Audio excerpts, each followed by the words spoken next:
ನಮಸ್ತೆ ಸ್ನೇಹಿತರೆ, ಲಾ ಪಾಯಿಂಟ್ಗೆ ಸ್ವಾಗತ. ಚಿತ್ರದುರ್ಗದ ರೇಣುಕಾಸ್ವಾಮಿ ಕೊಲೆ ಪ್ರಕರಣ ಈಗ ಕೇವಲ ಕೊಲೆ ತನಿಖೆಯಾಗಿ ಉಳಿದಿಲ್ಲ. ಇದು ಈಗ ಪೊಲೀಸರ ವಿಶ್ವಾಸಾರ್ಹತೆಯ ಪ್ರಶ್ನೆಯಾಗಿ ಬದಲಾಗಿದೆ. ತನಿಖಾಧಿಕಾರಿಗಳು ಆರೋಪಿಗಳಿಗೆ ಶಿಕ್ಷೆ ಕೊಡಿಸಲು ಹೋಗಿ ತಾವೇ ಕಾನೂನಿನ ಬಲೆಗೆ ಸಿಲುಕಿಕೊಳ್ತಾರಾ? ಪೊಲೀಸರು ಕೋರ್ಟ್ಗೆ ನೀಡಿದ್ದ ಆ ಟೈಲ್ಸ್ ಫೋಟೋಗಳ ಹಿಂದಿರುವ ಅಸಲಿ ಸತ್ಯವೇನು? ಒಬ್ಬ ಕಾನೂನು ತಜ್ಞರಾಗಿ ಇಂದು ನಿಮಗೆ ಈ ಪ್ರಕರಣದ ಬಗ್ಗೆ ಅತಿದೊಡ್ಡ ತನಿಖಾ ಪ್ರಮಾದವನ್ನು ಸಾಕ್ಷಿ ಸಮೇತವಾಗಿ ವಿವರಿಸ್ತಾ ಇದ್ದೇನೆ. ನೀವು ಈಗ ಸ್ಕ್ರೀನ್ ಮೇಲೆ ನೋಡುತ್ತಿರುವ ಈ ಚಿತ್ರಗಳು ಇಡೀ ಪ್ರಕರಣದ ದಿಕ್ಕನ್ನೇ ಬದಲಿಸಬಲ್ಲದು. ಈ ವಿಡಿಯೋನ ಸ್ಕಿಪ್ ಮಾಡದೆ ಕೊನೆವರೆಗೂ ನೋಡಿ. Welcome back to law point.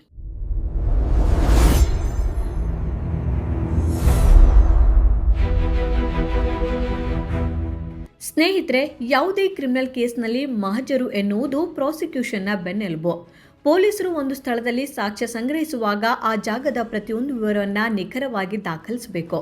ಈ ಪ್ರಕರಣದ ತನಿಖಾಧಿಕಾರಿಯಾದಂತಹ ಗಿರೀಶ್ ನಾಯಕ್ ಅವರು ಕೋರ್ಟ್ಗೆ ಸಲ್ಲಿಸಿದ ವರದಿಯಲ್ಲಿ ಒಂದು ಪ್ರಮುಖ ಅಂಶವನ್ನು ಉಲ್ಲೇಖಿಸಿದ್ದಾರೆ. ಅದೇನೆಂದರೆ, ಆರೋಪಿಗಳ ಮೊಬೈಲ್ ಫೋನ್ಗಳು ಜಪ್ತಿ ಮಾಡುವಾಗ ಆ ಸ್ಥಳದಲ್ಲಿ ಟೈಲ್ಸ್ ಫ್ಲೋರಿಂಗ್ ಇತ್ತು ಎಂದು. ಆದರೆ ನೀವು ಈಗ ಸ್ಕ್ರೀನ್ ಮೇಲೆ ನೋಡುತ್ತಿರುವ ಎಡಭಾಗದ ಫೋಟೋ ಗಮನಿಸಿ. ಇದು ಕಾಮಾಕ್ಷಿಪಾಳ್ಯ ಪೊಲೀಸ್ ಠಾಣೆಯ ಅಸಲಿ ಫ್ಲೋರಿಂಗ್. ಇದು ಸಾಮಾನ್ಯ ಸಿಮೆಂಟ್ ನೆಲದಂತಿದೆ. ಆದರೆ ಬಲಭಾಗದಲ್ಲಿ ಪೊಲೀಸರು ಕೋರ್ಟ್ಗೆ ಸಲ್ಲಿಸಿರುವ ಫೋಟೋವನ್ನು ನೋಡಿ. ಅಲ್ಲಿ ಅತ್ಯಾಧುನಿಕ ಟೈಲ್ಸ್ ಫ್ಲೋರಿಂಗ್ ಕಾಣುತ್ತಿದೆ. ಮಹಜರು ನಡೆದಿದೆ ಎನ್ನಲಾದ ಜೂನ್ ತಿಂಗಳಲ್ಲಿ ಆ ಕಟ್ಟಡದಲ್ಲಿ ಟೈಲ್ಸ್ಗಳೇ ಇರಲಿಲ್ಲ ಎಂಬುದು ಈಗ ಭಾರಿ ಚರ್ಚೆಗೆ ಗ್ರಾಸವಾಗಿದೆ. ಈಗ ಇಲ್ಲಿ 3 ಮುಖ್ಯ ಪ್ರಶ್ನೆಗಳು ಉದ್ಭವಿಸುತ್ತವೆ. ಸ್ಥಳದ ಬದಲಾವಣೆ. ಪೊಲೀಸರು ಮೊಬೈಲ್ ಫೋನ್ಗಳನ್ನು ನಿಜವಾಗಿಯೂ ಕಾಮಾಕ್ಷಿಪಾಳ್ಯ ಠಾಣೆಯಲ್ಲಿ ಜಪ್ತಿ ಮಾಡಿದ್ರಾ, ಅಥವಾ ಬೇರೆ ಯಾವುದೋ ಟೈಲ್ಸ್ ಇರುವ ರೂಮಿನಲ್ಲಿ ಜಪ್ತಿ ಮಾಡಿ ಅದನ್ನು ಇಲ್ಲಿ ಮಾಡಿದ್ದೇನೆಂದು ಸುಳ್ಳು ದಾಖಲೆ ಸೃಷ್ಟಿಸಿದ್ರಾ? Photo editing. ಕೋರ್ಟ್ಗೆ ಸಲ್ಲಿಸಿದ ಫೋಟೋಗಳನ್ನು ಪೊಲೀಸರು ತಮಗೆ ಬೇಕಾದಂತೆ ಎಡಿಟ್ ಮಾಡಿದ್ರಾ? ಸಾಕ್ಷಿಗಳನ್ನು ಬಲಪಡಿಸಲು ಹೋಗಿ ಈ ರೀತಿ ಮಾಡಿದ್ರಾ ಅನ್ನುವಂಥ ಪ್ರಶ್ನೆ ಕೂಡ ಉದ್ಭವಿಸುತ್ತೆ. ತನಿಖಾಧಿಕಾರಿಗಳ ಜವಾಬ್ದಾರಿಯ ಪ್ರಶ್ನೆ.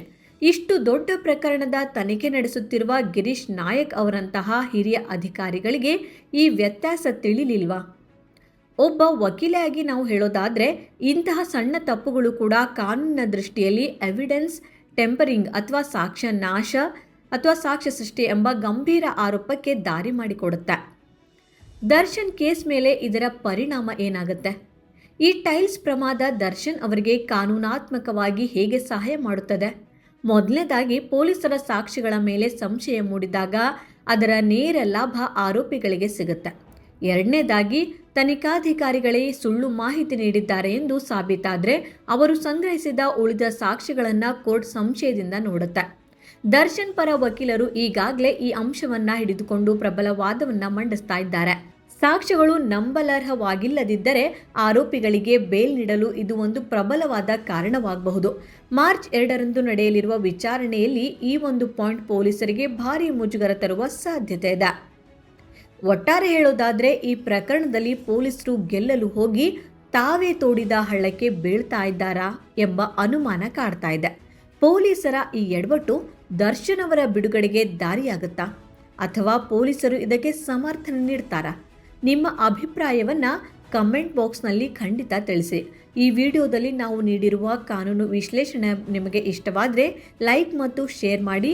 ಇಂತಹ ನಿಖರವಾದ ಕಾನೂನು ಮಾಹಿತಿಗಳಿಗಾಗಿ ನಮ್ಮ ಲಾ ಪಾಯಿಂಟ್ ಚಾನಲನ್ನು ಸಬ್ಸ್ಕ್ರೈಬ್ ಮಾಡೋದನ್ನು ಮರಿಬೇಡಿ. ಜೈ ಹಿಂದ್, ಜೈ ಕರ್ನಾಟಕ.